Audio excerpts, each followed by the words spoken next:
Hi, welcome to Losing Weight with Elizabeth. I don't know about you, but getting off track and then trying to get back on track is a very, very difficult task. And I'll tell you the months, and tell me if you think I'm right. The months that I think are the hardest are, of course, November.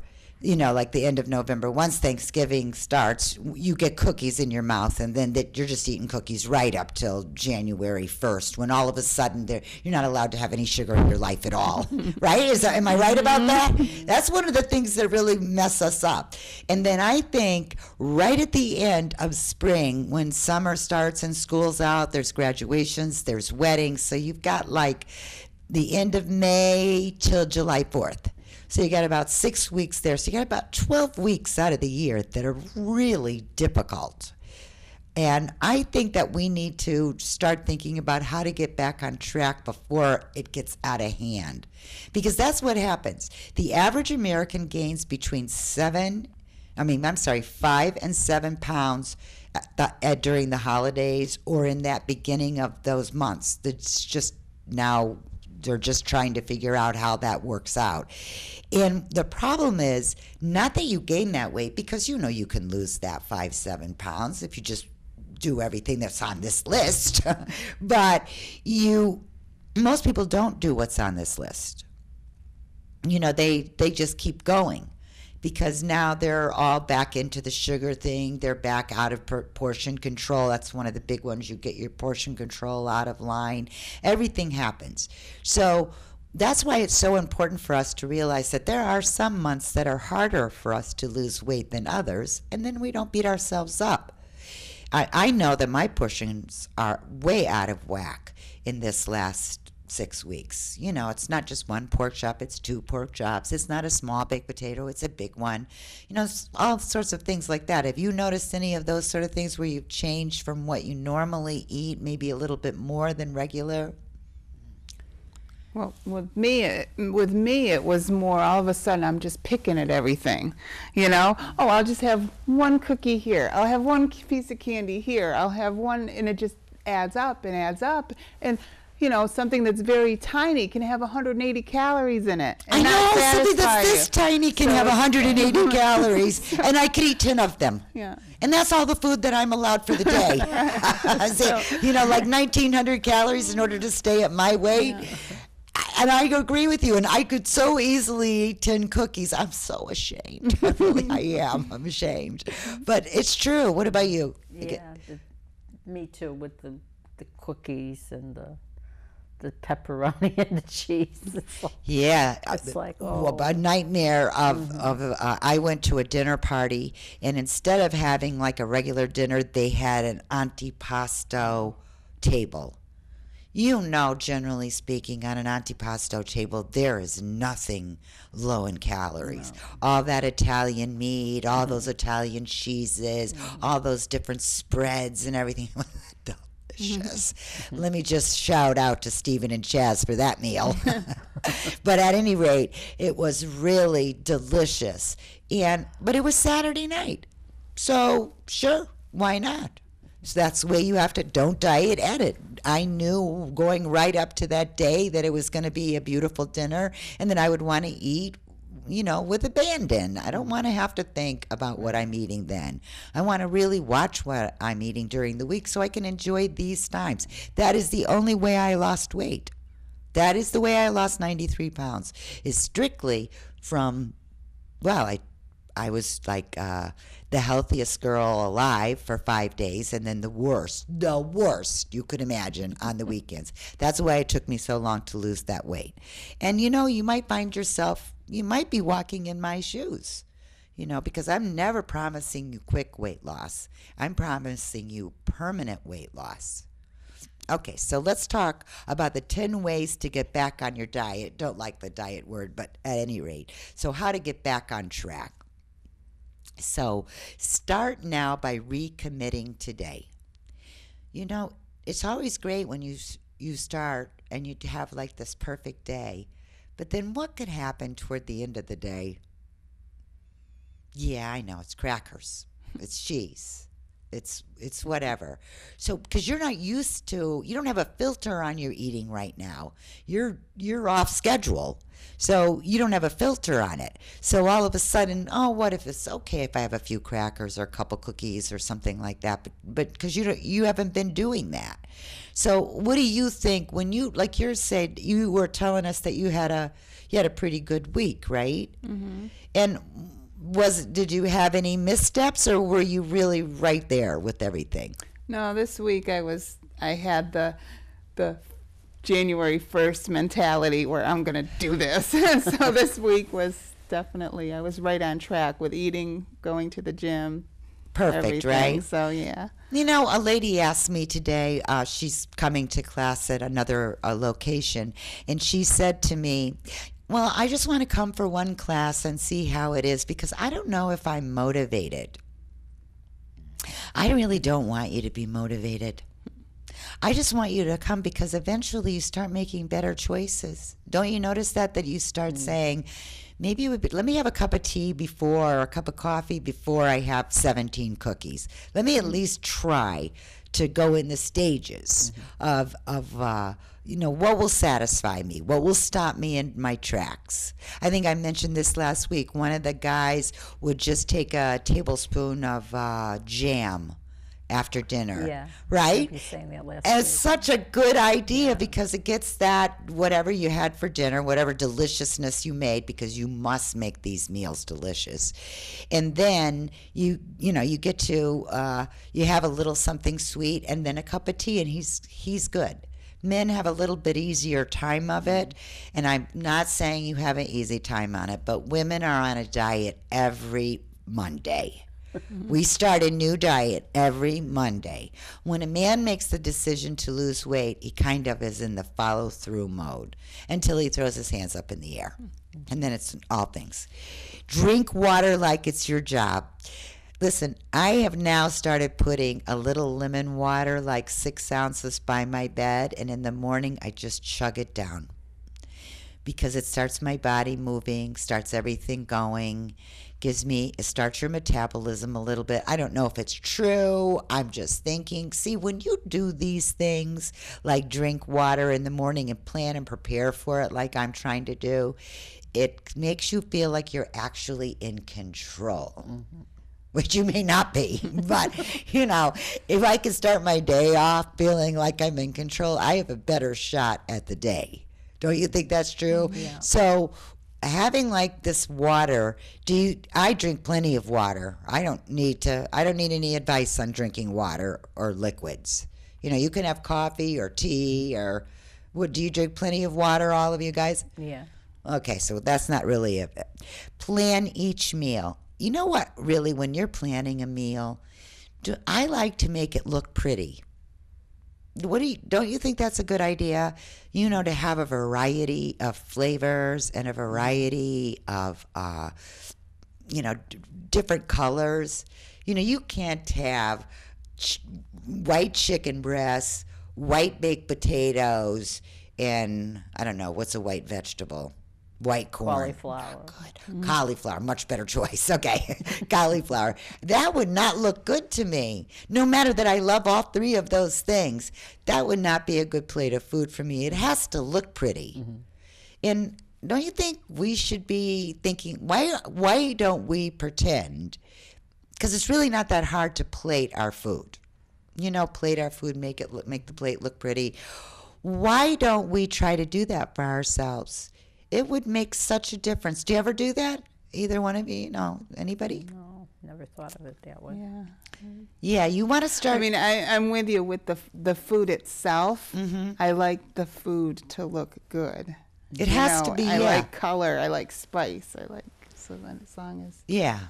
So I think that's what we have to start trying to do, is start actually plating our food, planning and preparing our dinners. And you can do a couple things. If you have chicken, you can cook it 2 or 3 different ways if you want and have it in advance. It's not like I'm expecting you to come home after a long day of work or whatever you do, and then you have to go and prepare something like you're a chef. That's not what I'm doing. I'm trying to plan and prepare on Sunday so that I have 3 days of meals, but I'm going to make my plate look nice. And it almost always looks really nice. So it's something to think about. Don't make up for overeating by not eating. If you overeat, what should you do? Get back on track the next day. Just get back on track Forget the next about day. it. That's gone now, so there's nothing you can do about it. It already happened. It already happened. It's like, then all of a sudden you're guilty. I don't want to be guilty. It's food. There's nothing to be guilty about. It's food. You ate those cookies at the holidays. You had cheeseburgers at the barbecues. You mashed and potato salad. You did it. So now it's done. And now we just have to move forward. But when you start to get guilt, that is a slippery slope of cookies and ice cream. Yeah. Plus, if you don't eat because you ate, then eventually you get to the point where you're so hungry you overeat again. Yes, exactly, That's Felicia. right. You're too hungry and you overeat again. That is exactly right. That's exactly what happens. So we can't make up for not eating. I have a little problem with that because I'm not very hungry in the morning, so I manage to get by with a little smoothie or a yogurt. It's not like very many calories at all what I'm having. And then I'm still not hungry. I'm not hungry after the gym, so I'm not really that hungry till about 4 o'clock. So maybe I had 400 calories all day. That doesn't happen every day. Lots of days I eat a lot healthier than that. But maybe I've only had 400 calories. You think that's enough to get me? That's where I get into trouble. Because now I think I can't eat enough food. That I have 1,300 calories I can spend, and I plan on spending every one of them. That's the really bad part. If I was just having 400 calories and then having, say, another 1,000, since I have to lose 5 pounds, that would be okay. But it's not what happens. It makes me think that I didn't really eat today. I was such a good girl, which it's not being healthy, and really that's the important factor. How about trying to go back? One of the things that falls the fastest before even portion control is, what do you think? Tracking your food intake. It is the first thing we stop doing. And once you do that, then it's what do they say? What you eat in private, you wear in public, right? And what we do is we stop eating, we stop writing it down, and then we're just guessing at the calories. Right. We have no idea whether these calories are real or not real. And I go to bed at night and I count those calories and I'm thinking, oh my God, you did so well today. Only 1,900 calories, perfect day. And by the time I fall asleep, it's 2,500 calories. Oh yeah, I forgot that. Oh yeah, I forgot that. So we need to start writing it down. But here's the best reason to write it down. When you have a healthy week where you lost weight, wouldn't it be nice to go back and check on that? And repeat that week? That's why you write it down. Not only that, but since I would prefer that you only weigh once a week at the exact same time, in this exact same state of dress, as if anyone wears any clothes when they weigh themselves. But the thing is when you do that, then it's a consistent weight loss or gain, however it's going to work out. And you should put that in your journal too. So that way you'll know when you didn't lose weight and you think you should have, what was going on that week. You have it in your journal. Then the next month, when maybe, your what is it? What hormones are off, and this is for men and women alike. You could hold a little water or something like that. And, that's why you need the journal, so that you don't beat yourself up because it wasn't a good weight loss. It's not going to be a good weight loss that week. It's going to catch up with you the next week. If you get discouraged, you'll be discouraged the following week and the following week and the following week, because you'll never catch up. So having a food journal is really important for being able to repeat the week that you had. How about remind yourself how far you've come? That's not a bad one. I have to remind myself about that 93 pounds at least 4 or 5 times a week. Otherwise, I would just be beating myself up over this 5 pounds. I would just beat myself right up. So you're down over 80 pounds. And one thing that's really happened, and it happens with a lot of people, is sometimes they don't want to gain any weight. And since we gain after 40, we start gaining like 10 pounds a year. Now, imagine if you never take a step to do it. So by the time you're 50, you're up 10 pounds. By the time you're 60, you're up 20 pounds. Or that could be even worse. In my case, it was much worse than that. But, that can happen too.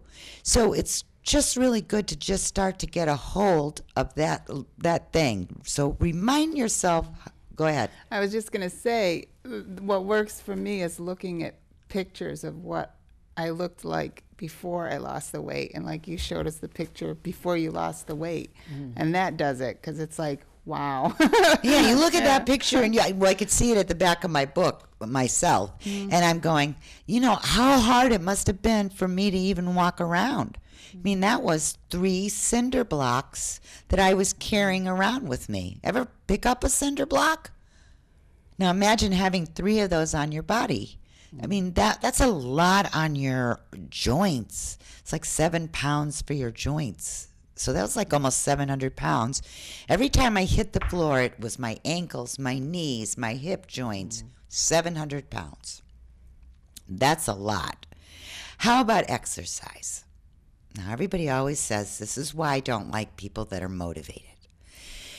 They always say to me, I'm going to start eating right, and I'm going to the gym 6 times a week, and I'm going to do this, and I'm going to do that. Well, how long does that last? Not long. That doesn't last. You can't lose weight one way and keep it off another. And isn't that the most important part, is that you want to keep it off? Right. You simply do not want to gain this weight back once you've lost it. So we have to say, if you say I'm going to exercise 3 times, then that's what you should really try to make yourself do. Let's try exercising 3 times. Let's try. When I miss a day at the gym, I try to go 4 times a week. When I miss a day, I feel it. I'm tired. Does it give you any energy at all? Anybody? Any? I really wish I could say it does. Even after a year and a half, I still don't get the highs that people get from exercising. I don't get the energy. I don't know what You know what? That endorphin high is such a rarity. I can't even tell you how rare that is. I love getting it, but it's not one that I can tell you. I'm real happy when I'm leaving the gym, but I don't know that those are endorphins. Because when I get an endorphin high, it's like, I don't know, I had a couple drinks. Really, honestly, I should not be talking to anyone. There isn't a person in a grocery store that isn't my friend when I have an endorphin high. I'm talking to everyone. I'm getting things off top shelves for people. I'm telling them what's the best mustard. I'm all like worked up. And if you've ever had an endorphin high, you'll know what I mean. But you don't come by it easy. And it's one of the reasons why runners will, really they'll go an extra mile or something, because they're really looking for the fix. And I don't blame them. It is the most wonderful feeling. But It doesn't necessarily happen all the time. So, but we need to exercise. There's no doubt about it. Just even if you are exercising 20 minutes 3 times a week, you are moving your body. You'll be able to move easier. It'll be easier to lose weight.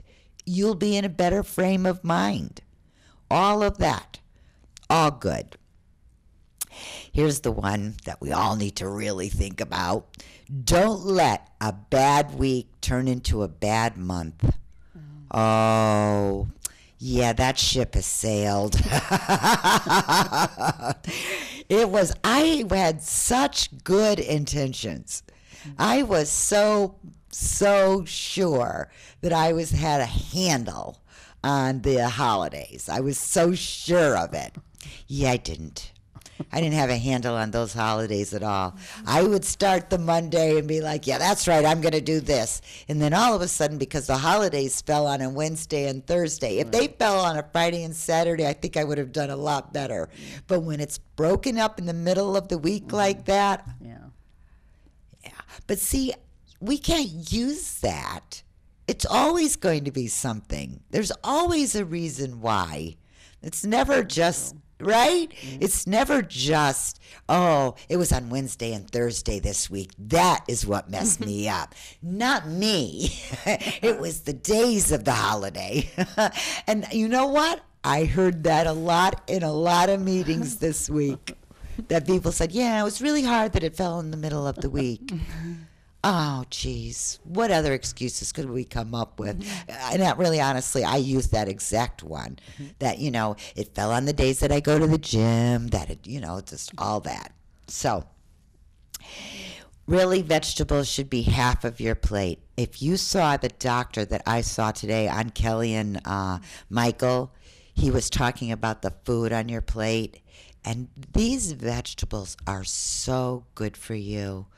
I mean, we're not kidding about, cauliflower, Brussels sprouts, asparagus. These things are so good for you. So they should cover half your plate. Those are the things that absolutely should. Do you guys all like your vegetables? Yeah, I do. Yeah. So why don't you eat more of them? And less, they say that, I know those people, whoever they are, but they say it's 20% of your intake, that's where your animal products, meat, beef, pork, chicken, only 20% of your plate should be those things.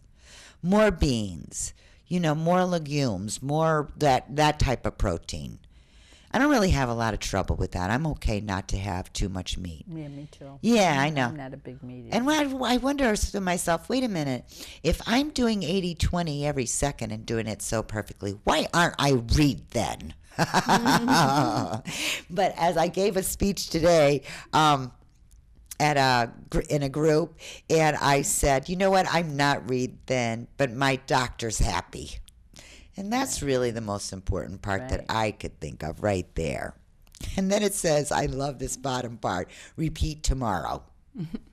Because that's what it is. If you could only start your day over the next day with just a little bit more of what you did the day before, because eventually a lot of this becomes habit. I mean, you start to learn certain things. Is there anything particular that you learn that you can think of? Something that you now will do that you never did before when you were trying to lose weight? Yeah, if I do have a snack, instead of bringing the whole box in the living room, I just, put a little in a dish, and when it's gone, it's gone. You're so tidy, too, doing that. It's like... It's so much better than you're putting your hand in the box, and I can make myself a little sick about the hand in the box business. Where have they been? I think that's excellent to be able to put... to put some and enjoy that. But we got to remember, what is it that we're actually putting into that bowl? Yeah, right. Even if, it can't be Ritz crackers, or any crackers, because between the salt and the sugar, we're just messing ourselves right up with that. So we have to really be careful. I see. That's why for me it's grapes and popcorn. Those are Popcorn's a big favorite. of Yeah, mine. that's a big favorite. I don't worry about it. I make one big bowl like this, and then that's a 2 or 3 day thing. I just cover it, and then I have it for the next day. It's perfect. So, what are the stop me when something has to really something you want to work on? Start now, recommitting to your program. That's not too hard, right? Because after all, it's only Tuesday. I don't know what day this is airing. Oh, I know, Wednesday at 7:30. So you already know how your week is going. Drink water. I don't think that's a big problem for us, so that's good. But it might be a problem for you. But you can make your water taste so delicious. Put a little lemon, a little lime. You can dress up water. I like to make it like it looks like a cocktail. Having it in a perfect glass, always nice to do that. Plan the meals and plate them. Really nice to make the dinner look like you're having a dinner out. Eat. Don't make up for overeating by not eating, which is the exact opposite of what we said. So, in other words, you can't just like, say I had a bad Tuesday, I can't starve to death the next day. I have to eat normally. I have to suck it up and say, literally suck it up. You have to suck it up and say, okay, I get it. Look over your food journal if you have a bad week and try to revisit another week that, went well.